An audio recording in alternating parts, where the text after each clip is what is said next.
Mafunzo Online TV, habari kwa kina.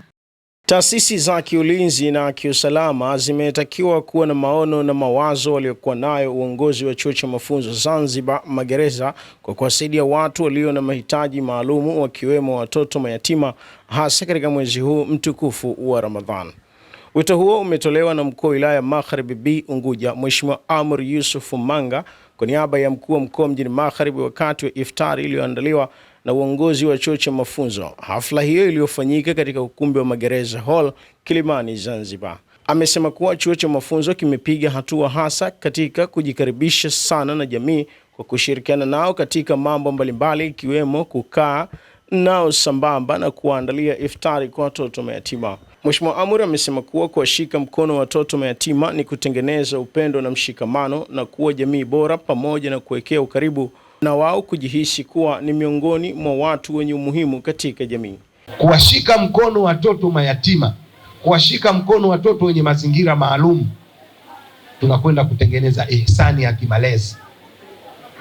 Mulilolifanya leo wenzetu wa Chuo cha Mafunzo ni jambo moja muhimu sana ambalo linakwenda kutengeneza alama hasa kwa hawa vijana wetu wadogo ambao leo ndo wamekuja hapa kuungana nasi kutoka kwao mazizini wanakolelewa, wamekuja kwetu sisi. Wanakwenda kutengeneza kitu kinaitwa egocentric. Wanaenda kuitia kwenye akili yao kwamba kuna siku tulishiriki na wazee wetu kula chakula cha pamoja Chuo cha Mafunzo pale. Hawasahau. Kwetu sisi wengine ni mambo ya kawaida, lakini kwa wale tumeenda kuwatengenezea kitu kwenye akili yao, vitu ambavyo vinatuheshimisha na wao wataendelea kutuheshimu, lakini dua zao sasa ndio zitafanya mambo yetu yawe yananyoka. Bamba na hayo, mkuu wa wilaya huyo amesema kuwa mawazo ya leo wengi ni kuwa wanaamini kuwa Chuo cha Mafunzo kuwa wanadili na wahalifu tu, jambo ambalo si kweli, ikiwa sasa chuo hicho kinajikurubisha sana na jamii kwa kuanzisha chuo ambacho vijana huja kujifunza na kuwa walimu wazuri wanapokutana na jamii. Soma bismi rabbika alladhi khalaq. Soma na Mola wako ni mkarimu sana, ambaye amemfundisha mwanadamu kwa msaada wa kalamu na amemfundisha mengi asiyoyajua. Allamal insanu ma lam ya'lam. Mengi asiyoyajua. Mengi ndo hizi field faculties. Tunaita field au wanaita specialization. Sasa wenzetu wa mafunzo hapa mna engineering ya ufundi, kule mna kandarasi, manake ni taaluma. Mna hiyo faculty ya habari, media, communication, journalism inapatikana hapa. Manake ujio wetu sisi leo tumekuja kuona mambo mengi, na sisi kwa niaba ya wilaya zetu tunakwenda kukitangaza chuo hichi na kuwataka wazee wasiwapweteke watoto wao, wawalete kwenye vocational training hii kuja kujifunza mambo ya habari.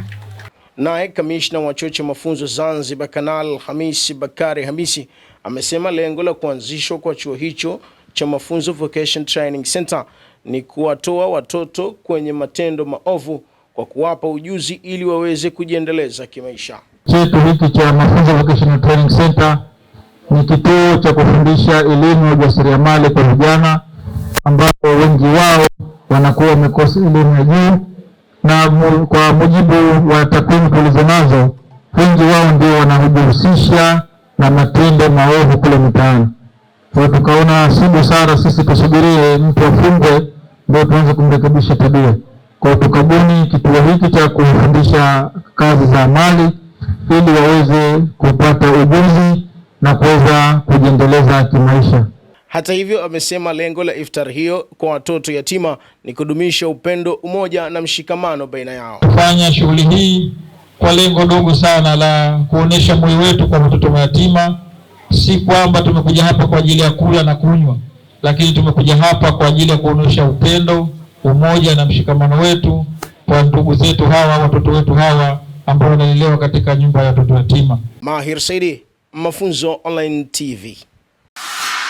Mafunzo Online TV, habari kwa kina.